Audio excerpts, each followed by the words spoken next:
Hey, good morning, all. Tuesday, August 17th, and it's Politics Day here around the Common Good podcast. Good to have you all aboard. Doug Pagitt here in Minneapolis.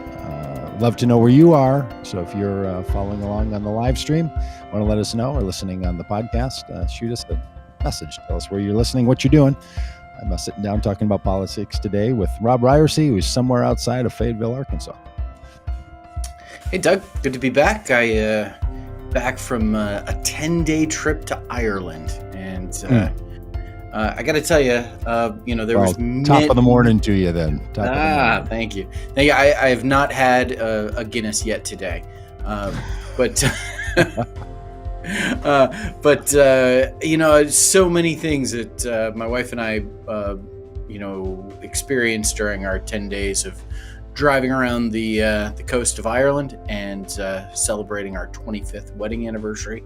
But I'll tell you, one of the things that we will probably always carry with us was that sense of what it felt like to be in a country that that wasn't trying to kill you. With an 80% vaccination rate, really? everyone wearing masks everywhere, having to show proof of being vaccinated before going into different restaurants or museums. Every place you go into, you give them your name and phone number for contact tracing in case someone turns up as positive.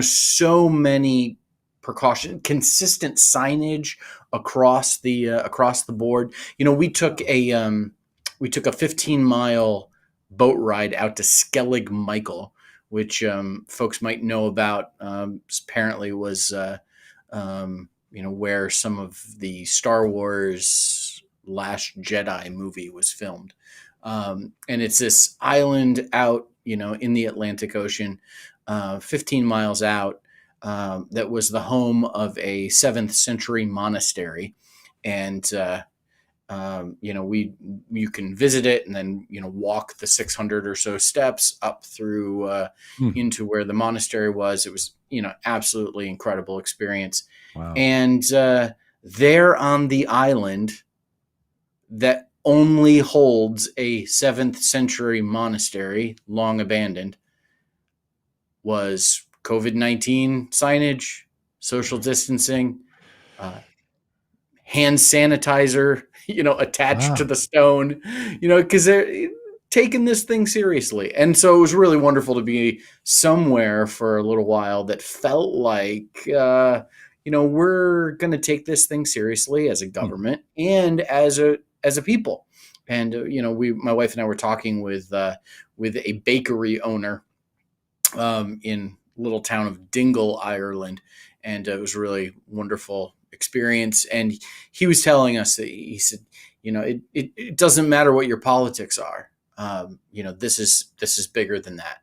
And it was so fascinating to contrast that with where we're at in America, where COVID, masks, the vaccine, all of it has been completely politicized. And it feels like we're in a country that is, trying to kill us at times. Well, how did it feel to be in a country where you had no freedoms then? Sure, they weren't trying to kill you, but you gave up all your freedoms to do anything that made life worth living. How did that feel? Because we had feel alive there. Yeah, we had no ability to rent a car and drive all over the countryside wherever we wanted to go and do whatever we wanted to do. We actually did all of those things. Being a little snarky, I mentioned yesterday that I had driven by a protest right up the street from my house where people were saying vaccines are temporary, loss of freedom is forever. So somehow, or viruses are temporary, lack of freedom is forever. So, I'm just assuming that some people's worldview is that places that are taking it seriously. Do you see that New Zealand is taking it seriously? One guy, one case contracted, and they shut the whole country down.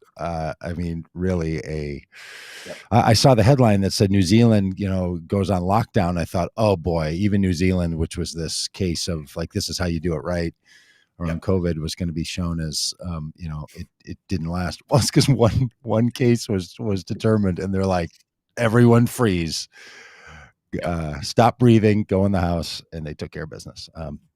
So they're just taking short stints seriously, 3-5 days, and then kicking it back up. Yeah, well, it's clearly part of, but I guess in the United States, it's just good to be reminded that everything comes through multiple lenses, and one of those lenses is politics. Yeah. And yeah, this stuff has been politicized and going on for a long time. But that's good for us because we talk politics around here. So that Exactly. it's good to know that people are paying attention. And hey, good morning to you, Jim Eaton from Ventura, California, regular contributor here on this live stream. All right, Rob, lots of other things going on. Mm, It's August 17th, mm, summer, the dog days, some people like to refer to them, of summer in a non-election year. This is about as like wasteland of politics as you can get. Unless you're into politics, then you're thinking about all the things that are going to be coming into being in the next couple of months. But for a lot of people's minds, boy, they like to take a break from politics. They don't want to think about it. They want to set it aside for a while. We get that, but around here we like to work in the off seasons as well. And a couple of things have come up for our conversation about this. Let's start with Afghanistan, and that feels like it's changing every day. We just did a long bit on it yesterday here on this podcast, and since then it changed. President Biden came out and gave a speech that I saw most of. I think I've watched it in pieces as it's shown up other places, but I think I've caught all of it. And he makes this strong point about why we're not staying in Afghanistan, of which I have full agreement with, but doesn't really get into the execution of how we're not staying in Afghanistan. And it feels like this is one of those flashes of a lack of competency in execution. And I think it has to do with just always the difficulty of the handoff between the military and the rest of society. That mm, once again, you can listen to yesterday's recording if you want to hear more of my rant about all that. But the military just, we don't have good solutions for filling the gap, and I know that a lot of people are saying we need to get out the people that supported the U.S. military over these 20 years. Here's why I think we need to be careful about that. And I think that Biden's going to be in a really tough place to ever fulfill what some people want around that is. You're not just going to remove the translator because the translator doesn't want to leave his or her family. And you're not just going to take out the translator and their spouse, or the translator, their spouse and their kids. That you have a society that's built around a familial system where it's cousins and aunties and uncles and all these other people that are also part of the family that are going to be threatened. So while there's 10,000 translators, that represents hundreds of thousands of people. Like, this is what happens when the US goes in and uses people in country to fight against or an insurgent force, and then they're going to leave. Is that the ramifications of that they're wide and they're deep. So I think sometimes we get this idea that's a little Pollyannish that, hey, go get the translator that helped us and get the translator out. But it's going to mean that person plus 4, 5, 6, 7, 10, 12 others that are also going to come out. And that becomes an incredibly difficult thing to manage and process to pull apart. So yeah. I think this is just, it is riddled with failure. Even if it was, I'm not making any excuses for how poorly they planned and executed this initial getting people out of the country. But I think for us to be, like, satisfied, that's never going to happen. We are the people who really, a lot of us that have deep empathy for those who supported the U.S. as citizens and worked for our military purposes in that country, we're not going to be able to fulfill all those promises that were made. It's just not Yeah. possible. Yeah. It's just it's a heartbreaking situation on so many levels. And I think, from a political standpoint, it's interesting to consider, not just the execution of how things are, of how the withdrawal is happening, how, our disengagement in Afghanistan is taking place, and the effectiveness of that. But then also, when you layer on top of that the optics of what it looks like, what the images are, what scenes were being shown, and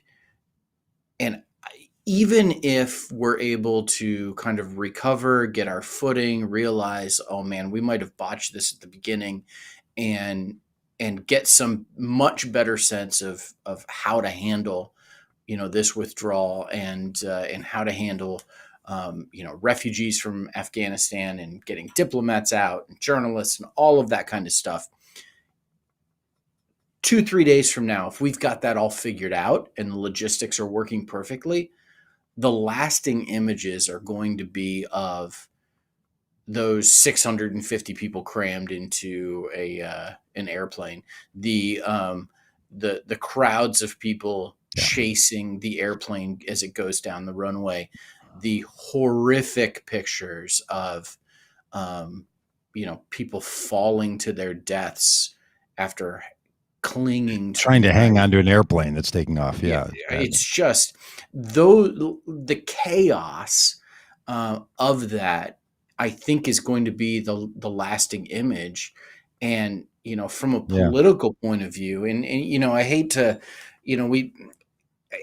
I think it's a mistake to look at everything purely through the lens of politics, but the reality is that we need to, and I think this is really, really politically damaging to President Biden. And I think this is one of those things that, whether rightfully or not, and I would probably argue in many cases not,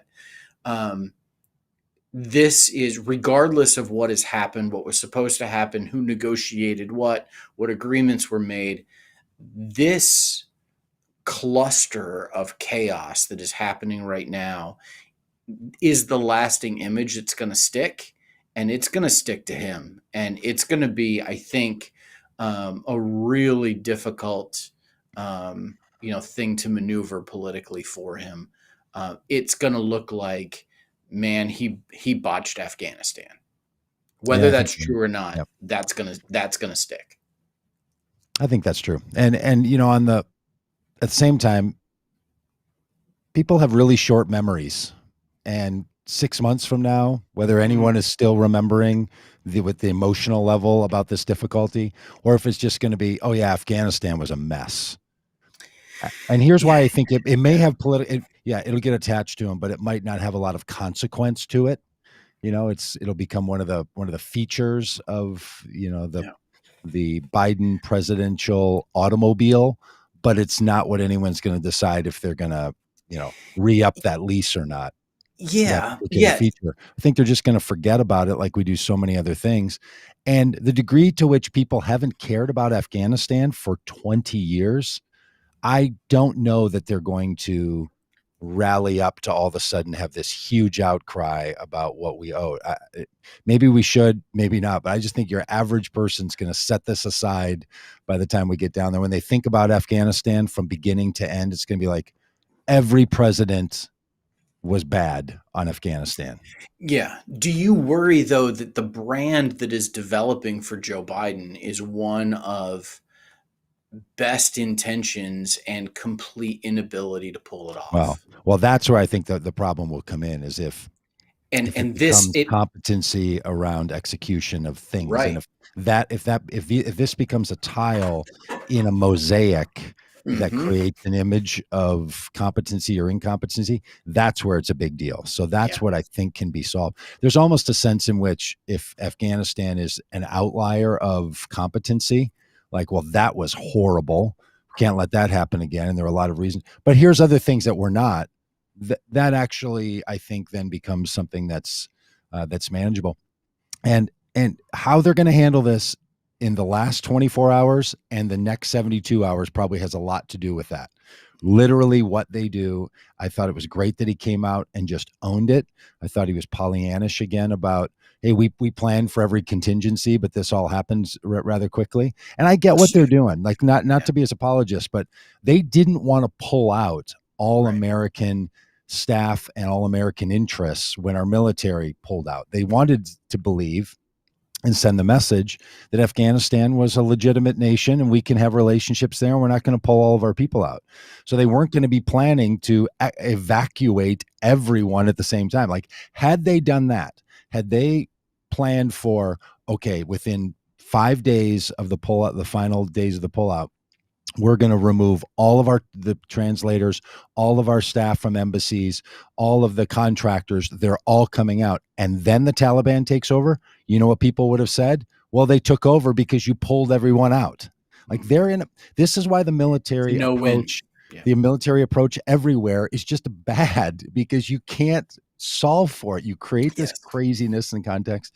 You can't solve for it. So can you imagine what we'd be talking about if it was, hey, they rushed a bunch of people out and they were bringing out 3,000 people a day for 10 days or something like that? Man, people would have said that's what created the problem. So when Biden says, hey, we thought this would go slower, that's sort of a slow attrition of the people, that's sort of what they were hoping for, knowing maybe that wasn't going to happen. And here's the thing that I think could be Biden's real Achilles heel on this. He's the empathy president. So people have said, like, wow, this guy's really empathic and he really cares. He doesn't seem to be showing any empathy for the people of Afghanistan. I don't know what goes on, what's in his backstory, but he has been sort of like, from way back in 2001 and as the vice president as well, and then a campaign trail, like, not really. He's talking about the United States relationship to human rights. He's talking about our role in Afghanistan. He's not really ever here. I never hear him talk about the plight of the people, other than the United States should be supporting human rights. Right. But it's not like, hey, there's these translators and these kids and this thing is going to be happening, and these beauty salons are being shut down and the people who ran them are being gathered up by the Taliban and bad things are happening. He's not going into those spaces where a lot of commentators and a lot of people like the rest of us are talking about the human toll. This is the one place where he's acting more like a cold-hearted politician and president, and I'm not sure if that's gonna come across well to people, that his administration seemingly, not just incompetence, but almost has a "that's not our problem" sort of attitude to it. So I don't know. That could be. This is such a complicated situation, and it's once again one of those things, and I rail about this at times, when it comes to things like Supreme Court justices being nominated, where 10 minutes after someone gets nominated to the Supreme Court, we all have to be experts on that person whose name we did not know 10 minutes beforehand. It's just this ridiculousness, this rush to instant takes on things, and now you spend any time on Twitter, and I've spent a lot less time on Facebook, so I don't know if it's this way there, but I imagine it is. But everybody and their uncle is an expert on Afghan, Middle East, and Asian policy, and it's just like, come on, can we not take a minute and take a minute and take a breath here and recognize that this is a tremendously complicated situation. That we probably bungled it from the beginning, and are like, this conclusion was inevitable. And instead of kind of pausing and reflecting on, okay, what does this mean for how we engage in the future? Do we, I think, Doug, you and I would probably be in strong agreement that, this myth of redemptive violence that is just so a part of the American ethos, that if we are hurt, that if we are harmed, that the way we ought to respond to that is with shock and awe, with overwhelming response of violence, that's the way to fix situations. Like, no, it's not. And what happened to the United States on 9/11 is absolutely terrible. Does that mean we should invade another country? And two of them. Two of them. Exactly. And there's, so I would love to see some kind of reflection on that, some kind of reflection on, oh my goodness, how many lives, how many resources, how much money, how much damage to the planet have we done by engaging in Afghanistan for the last 20 years? That, like, the toll of this is just never going to be is never Right. going to be fully appreciated. Yeah. And then you layer on top of that, like, just the daily images we're seeing now of people in desperate situations, and our kind of wrestling with, should we help, how can we help, is it our Yeah. responsibility to help? Like, all of these things just show it is so so complicated, and requires us to, I think, to set aside some of our desire to see who's going to score the political points and who's going to benefit from this, and and kind of recognize that, like, there's something much bigger that's happening here that we need to fully Yeah. appreciate.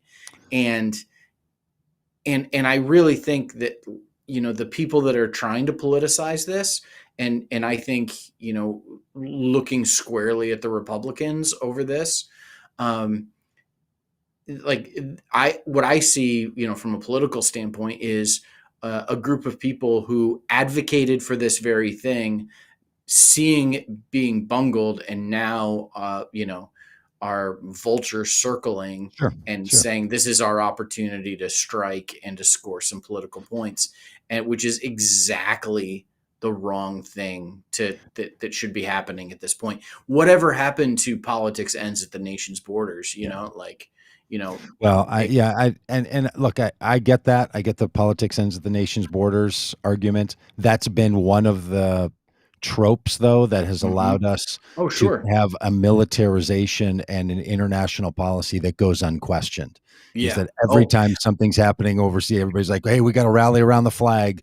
right. No counter voices. So the little Right. fringy counter voices. So I'm Yeah. not So, totally opposed yeah, to. let me just I say, hear you. personally completely agree with you, but it's the Republicans who are now criticizing Joe Yeah, Biden fair enough. that have been the advocates for the policy, Yeah, that politics ends at the nation's borders. And now, like, I'm in pointing that out, I'm trying to point out their own the hypocrisy. hypocrisy. Yeah, yeah, that's good. Yeah, good point.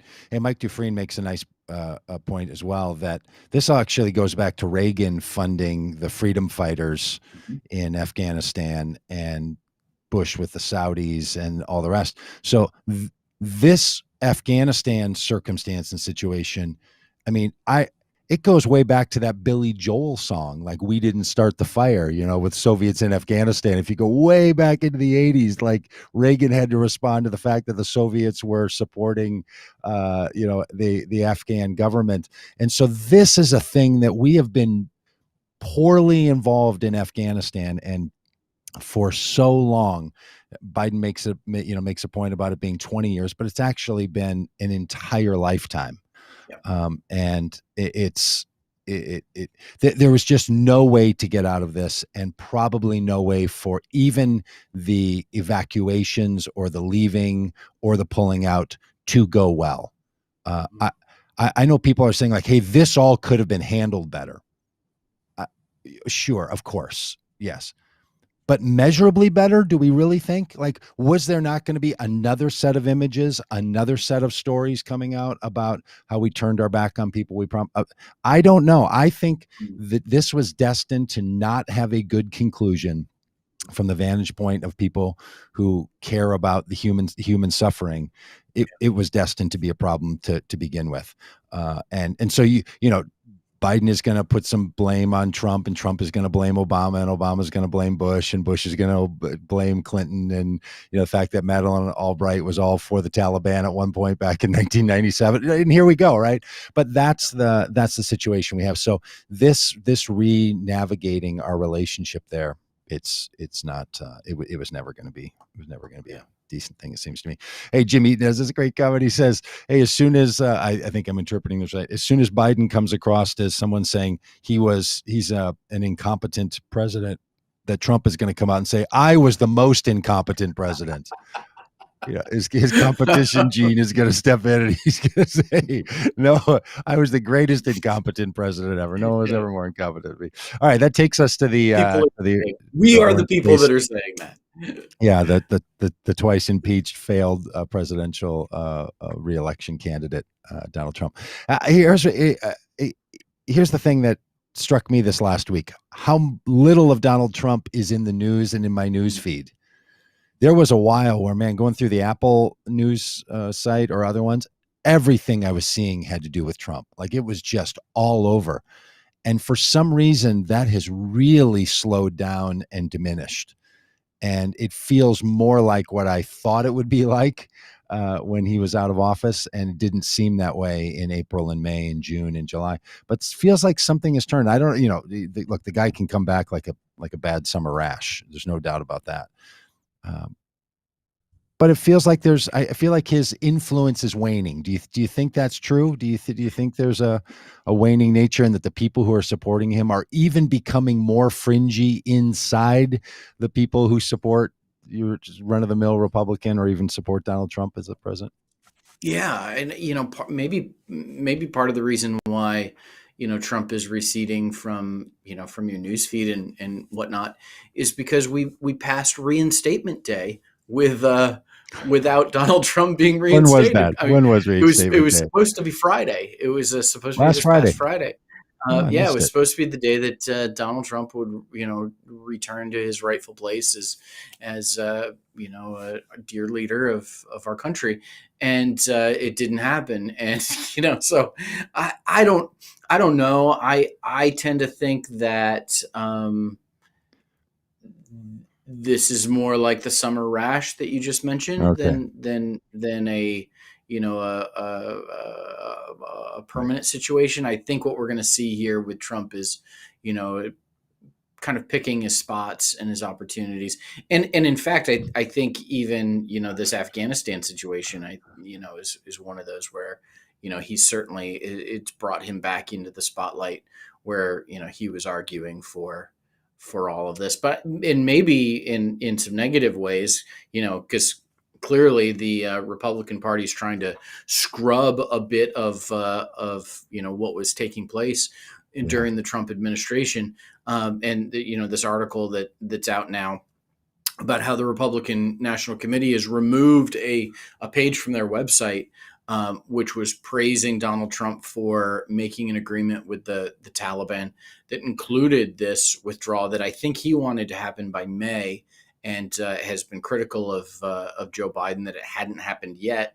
Um, and now that's gone. And this is, when I mentioned that kind of cynical political thing of trying to score points, this is what I'm talking about. Like, this is the cravenness of the Yeah. politics that says, oh well, we kind of set the stage for this. We negotiated this. We tied your hands with this, and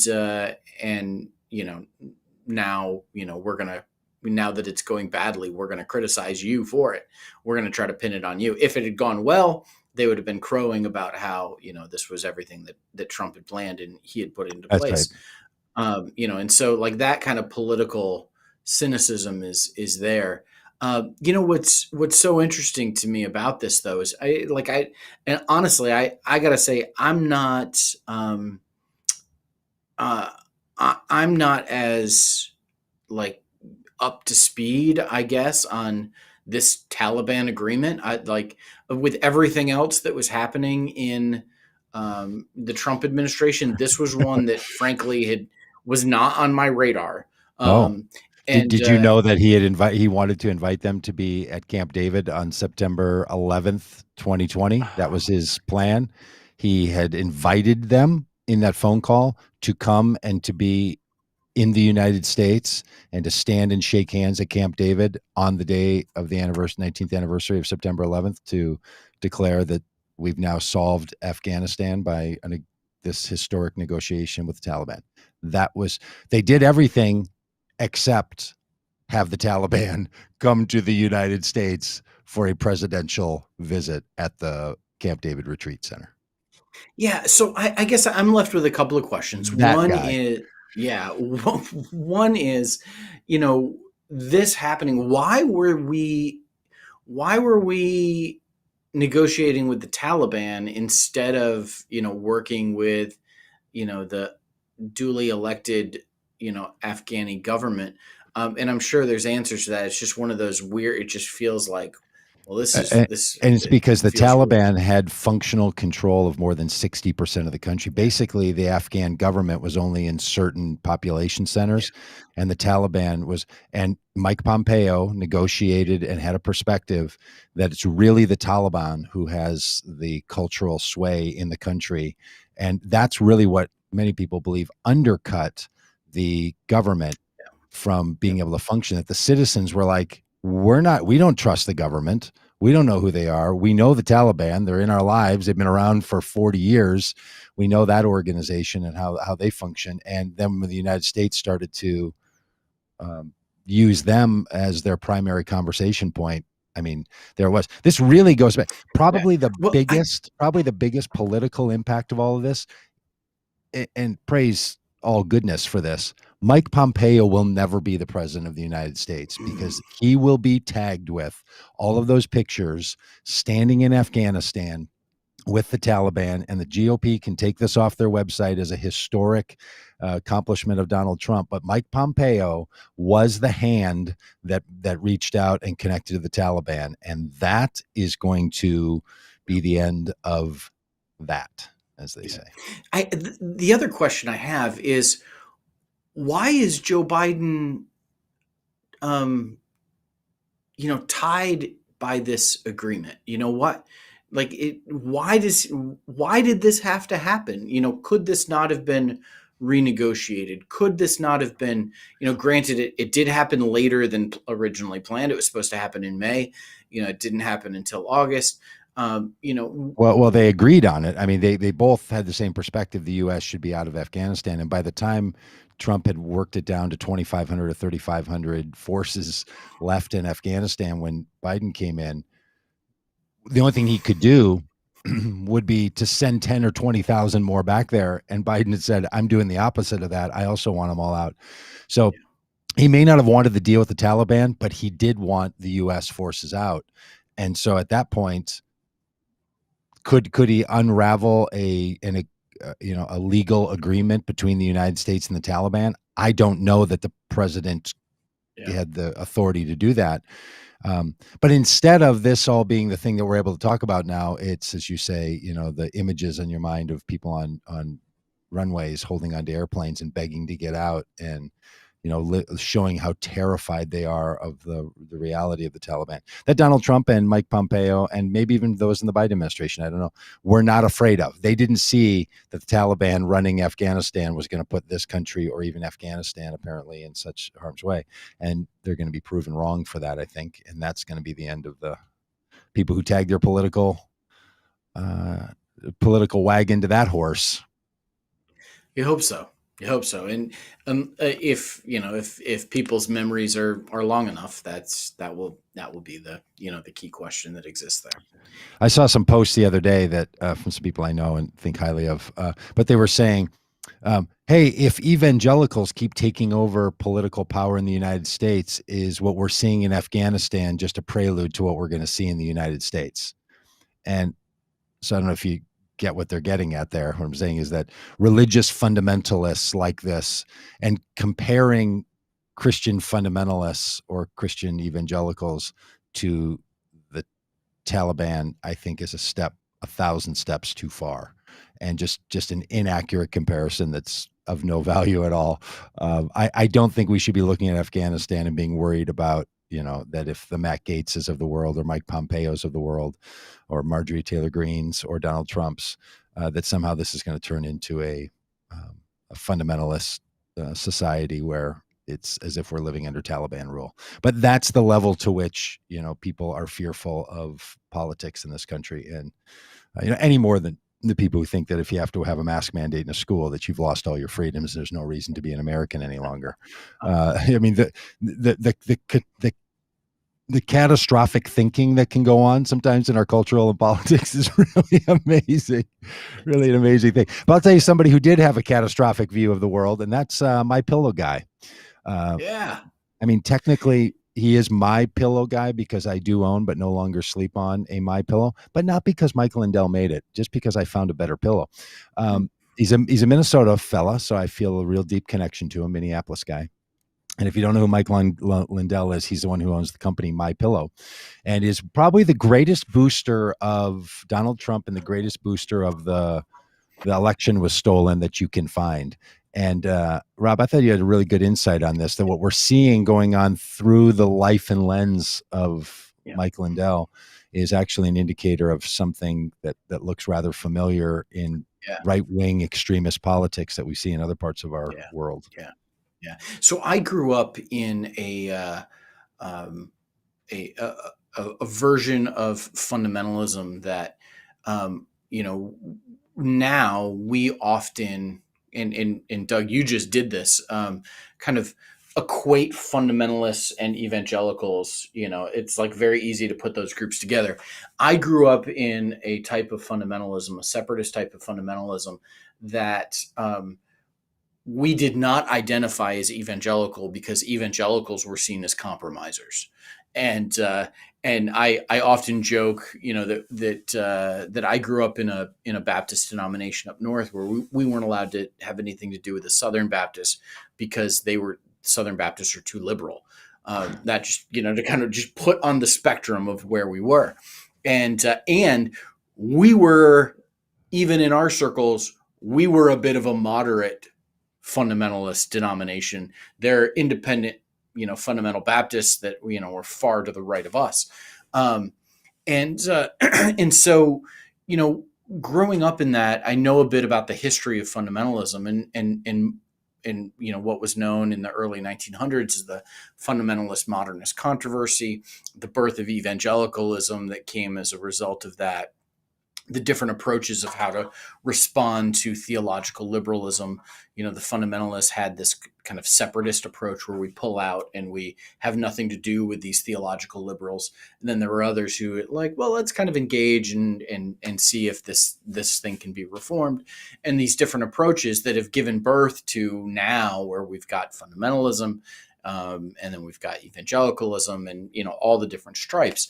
But one of the things that happened historically was, as these groups began to separate, they would have reason to, no longer be in relationship, no longer be in fellowship, no longer work together with people. It began with a separation from the the theological liberals, Right. those who were denying the deity of Jesus or the virgin birth and those kinds of things. It was this very major, in their view, theological positions that would cause this separation to take place. But what happened over time is those things that they that need to keep separating, you know, got turned more and more and more and more on each other, to the point where you end up with these very fractured micro groups that have separated from each other, not over the big stuff but over these very minor things. And so you end up with all of these different fractured approaches where, like, that tendency to separate was turned on each other. That fundamentalism got turned on other fundamentalists. And this is something, we can, it happened in the church in America.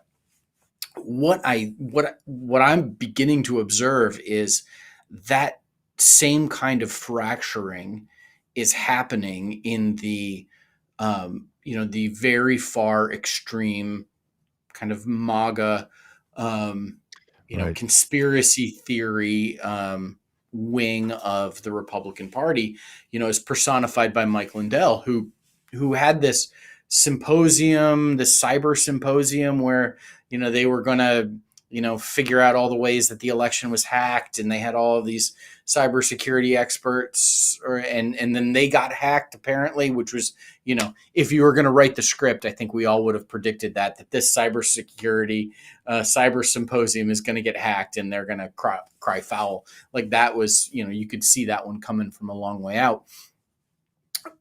Mike Lindell was on I think, OAN, OAN, the One America Network, the One alternative American Fox Network, News. complaining about Fox News. Yeah. That the Sean Hannity, Laura Ingraham, Trucker Carlson, as he calls him, Trucker Carlson. Um, you know, these folks who Mike Lindell thinks should be supportive of his positions aren't covering his cyber symposium the way that they need to. They're not talking about the election in the way that they need to. They've moved on, and what we're seeing, I think, is the beginning of this kind of fracturing Yes. where there's this purity of like, I'm pure and anybody else who's not, like, they're not pure enough. Like listen, Mike Lindell and Sean Hannity are, like, I mean, there's a paper's width bit of difference Right. between Right. them. They're like But hand and now, fingerless gloves. There's a little separation right at the end of the finger, but they're pretty well yeah, hand they're and there. fingerless gloves. But now they're, Lindell's turning on Hannity because, these very minor things of like what stories get covered on his show.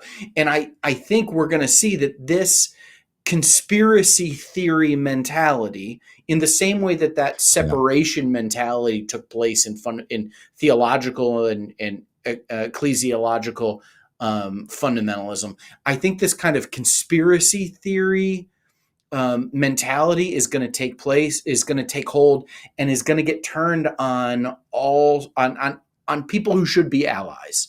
Yeah. And I think it's going to cause a really severe fracturing on the far right that is it's going to push some people to even further extremism. But here's the concern I have. My hope is that it doesn't create this perception that, well, Fox News is, Is reasonable. is reasonable, moderate in some way. And, like it's all a matter of like where the perspective is. If we've shifted it so far this way that they appear moderate, like then we're in big trouble. So it's that's the slow drift that can be worrying. You think about how Elvis Presley in 1957 couldn't be shown below the waist dancing on television, and we've now incorporated all that. So people talk about this incorporation of things that used to be taboo. It can work the other way too, not just toward more openness and libertine expression. It can go the other way, that things that used to seem so extreme on the fundamentalist side just get incorporated in because a new edge of extremism is formed. I think that is actually what we're seeing. Trump had a lot to do with that and continues to. And, Trump was going after Fox News even before Lindell. Like, he was saying to people, stop watching Fox News, start listening to OAN. He had his press secretary invite these people from these little internet-like radio and TV networks like ours into the White House press office to give them legitimacy. And he's like, we're going to build an entire alternative network with OAN and a couple of those other ones. So if you're unfamiliar with One America Network, OAN, you just need to know that that's out there and that they have as many people who support Trump listening to them as Fox News has people who support Trump listening to them. Doesn't have as many people as Fox News has, but of the true Trumpers, they really have more of them and much greater influence. It's bonkers. And I think you're onto something else here, Rob, and that is fundamentalism is not predominantly about how offbeat your belief is. We tend to think that, well, what do you mean by fundamentalist is somebody who thinks something really extreme. Mm-hmm. Fundamentalism is better understood as an extreme way of thinking about anything you believe. Yes. Yes. So if you believe something and you make that mandatory, that's fundamentalism. Yes. Not if what you believe is wackadoodle by a certain percentage of the population. That has nothing to do with it.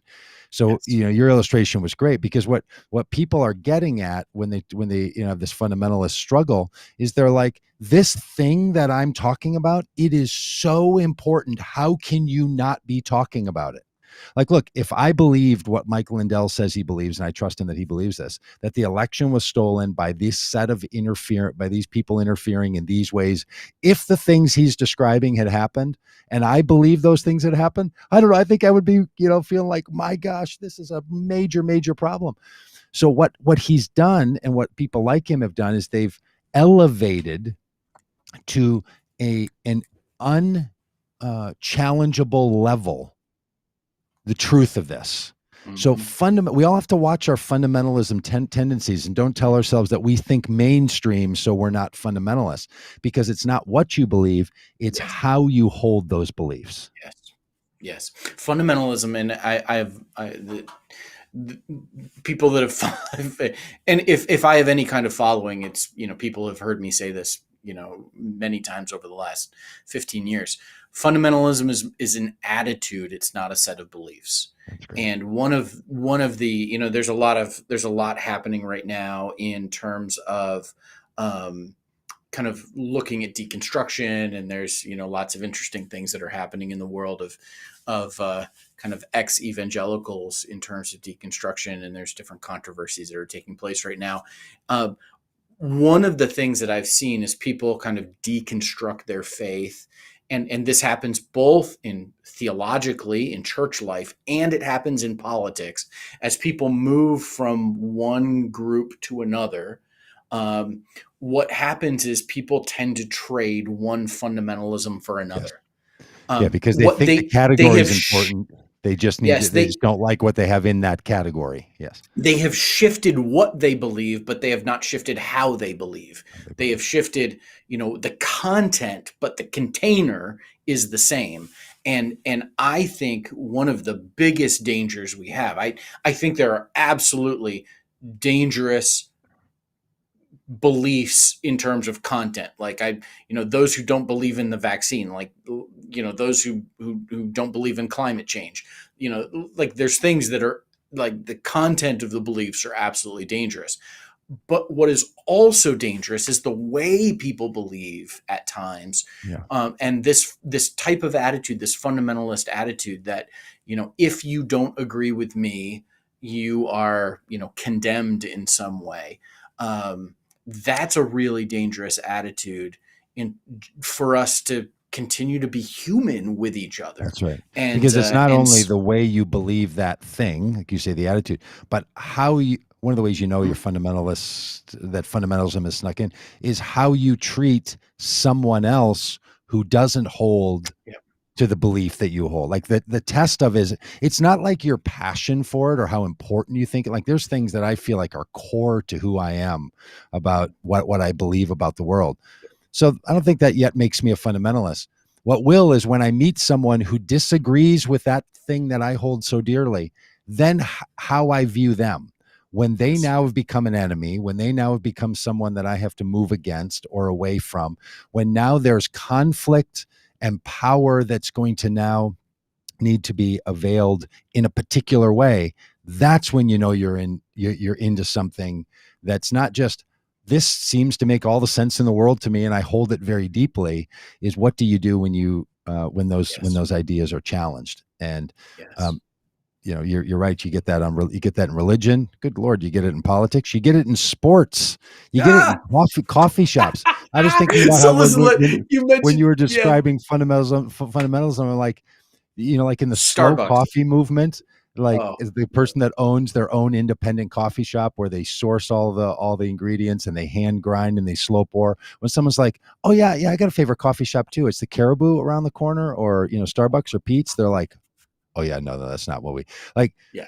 They're not all that, but you've been in places where you're like, wow, I think I just crossed a line here. I didn't mean to I didn't know there was a difference. I thought this was just all coffee. No, it's not just all coffee. So it's not just all politics, or it's not just all religion. It's well, the sports thing is hilarious. It reminds me of a story that happened when we were in Ireland.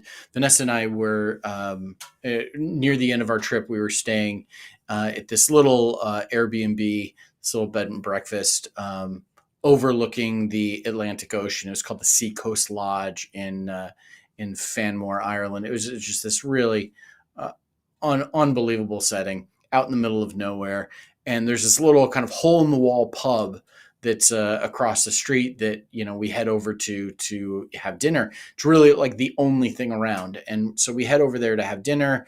And before settling in, and we walk in, and on the far wall, it's clear that people who have visited here from the United States have left and hung on the wall kind of memorabilia of their sports teams that they root for, and there's hats and things. And we walk in, and the first thing Vanessa sees is a terrible towel, which is the towel that fans of the Pittsburgh Steelers swing around over their heads during games. It's those yellow towels, and I, as a Cleveland Browns fan, live with a deep and abiding hatred for the Pittsburgh Steelers, and that goes deep in ways that I can't fully express. And Vanessa said to me, her first thought when she walked in and saw the terrible towel hanging on the wall was, "Oh no, we're not going to be able to eat here."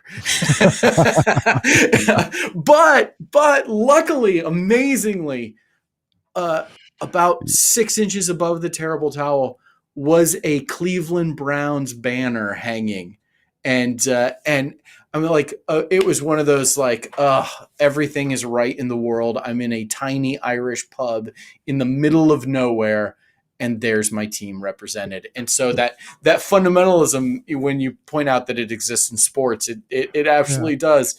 It's the one vestige that I have still in me, I guess, of it. It's what the Irish would call the thin spaces, and you had stepped into the kingdom of God, where both the Steelers fans and the Browns fans are yet welcomed to. Yep. Can enjoy a Guinness together and have a pint of Guinness together. Yeah, well, this is this is what we face. That's why I'm so glad that what we do in our work is both religion and politics, right? They have so much more in common. One of the reasons people get so uncomfortable about the work in shared space of religion and politics is because it hasn't always gone well, and because they're so similar. And because they're so similar, you get a multiplier effect.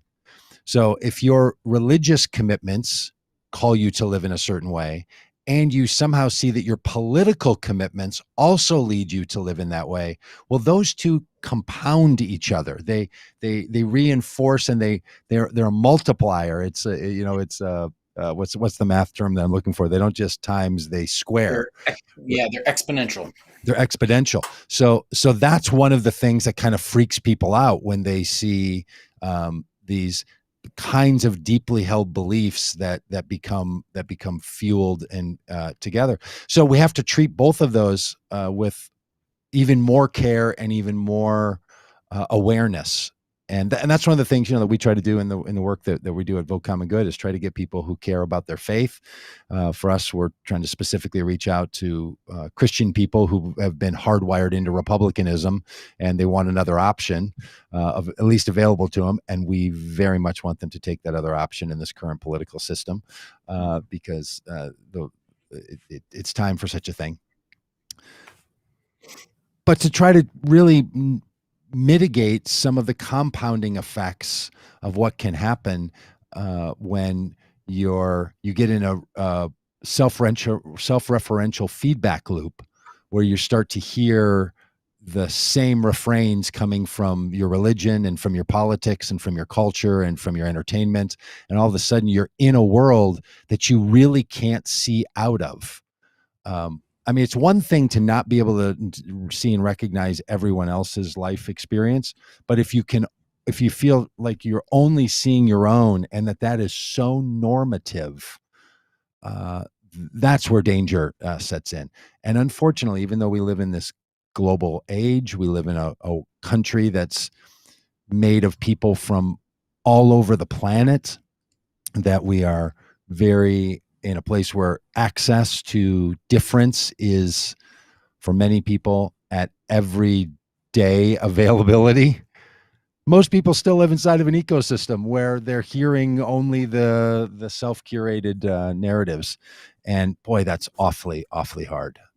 And one of the ways, and this is why I think Jesus' teachings are so important, that you're supposed to love God, of course. You're supposed to love your neighbor. We all know that. You're even to love yourself in the same way you would love the first two on the list.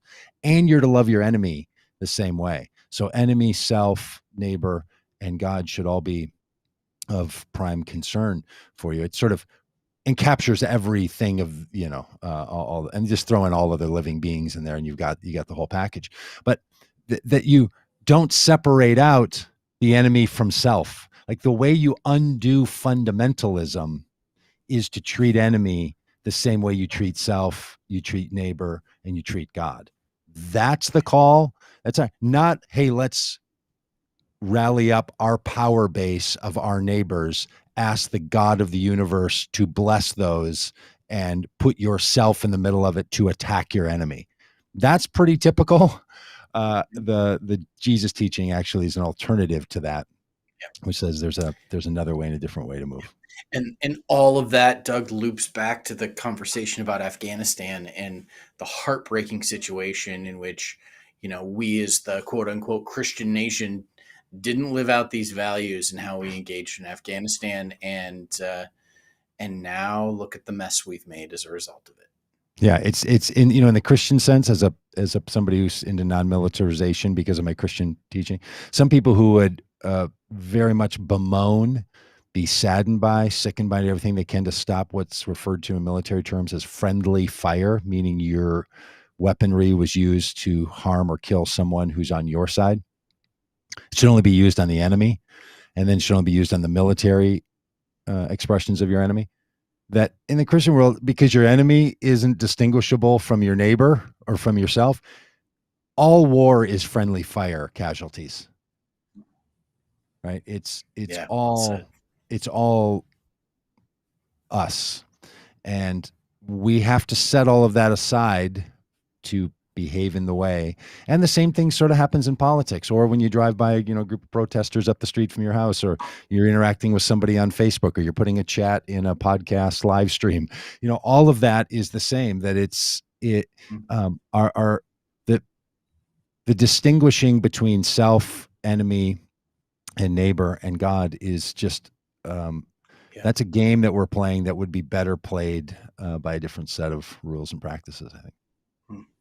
Hey, there's a little sermon on a Tuesday. Yeah. On the politics podcast. It's not even the faith podcast. Of all places. Well, I can't get a word in edgewise on that faith podcast. There's 4 pastors on that thing. And there's only 2. At least I got a running shot at. I'm just playing. Hey, speaking of that, we'll be back tomorrow with the Faith Day with Stephanie Rose Spalding, with Laura Truax, with Dominique Gilliard, and me. So that happens on Wednesdays, and we'd love to have you aboard for that. Speaking of getting you on board, we'd love to bring you virtually or analogically down on the border with us. We're going to be traveling from San Diego to St. Augustine, Florida, 67 days along the southern border, taking it slow, taking it easy, just rolling along on bicycles from one side of the country to the other. I've been telling people about this ride, Rob, since January or so. And a number of people, including our bike mentor on this, runs a bike shop up the street here from where I live, and he's part of this. He said, "Hey, I was telling somebody the other day about your bike trip, and I told him that you were going to be going from San Antonio to Florida."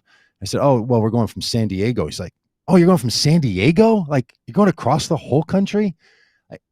Somehow it gets in people's heads, just can't really. I thought it would be easier if you just say, "Oh, we're just doing the whole country." Like the reason we're not going to do only the U.S.-Mexico border is because that might get confusing. Just like, no, we're going coast to coast, ocean to ocean, or San Diego to St. Augustine, from saint to saint, to meet all the saints along the way. Like I just thought that would be an easier way to. No, people just can't really wrap their heads around the fact we're going to go across the entire country. And we're only doing it from west to east. So we're not doing like upper northeast down to southwest, or we're not doing cross cuts or anything. Just a little straight shot, 3,600 miles on bikes.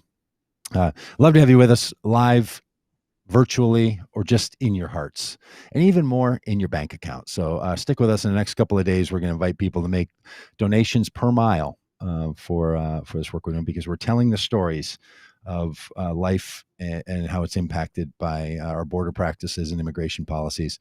And we think that's a story that should be shared with the kind of people that we want to engage in the common good in their politics. So that's what we're up to. Is that good for the day, Rob? You politicked out on the podcast? Oh, absolutely! It's good to be back, and we're as you said in the dog days of summer, but this is when we plant the seeds that will bear fruit. Come November of 2022. Well, good to have you back. And Dan, thanks for the good support today. Those working on the Common Good podcast, Dan, Rob, and Doug today. But thanks to Robert and Jim and Mike and Carolyn and Jennifer and Tom and Donna and Marilyn and all the rest. Donald, for your participation on the live chat today. And for the rest of you, David, did I miss anybody else? I think David was we didn't want to leave David out. No. Thank you, David, especially to you. And we will talk to you all tomorrow.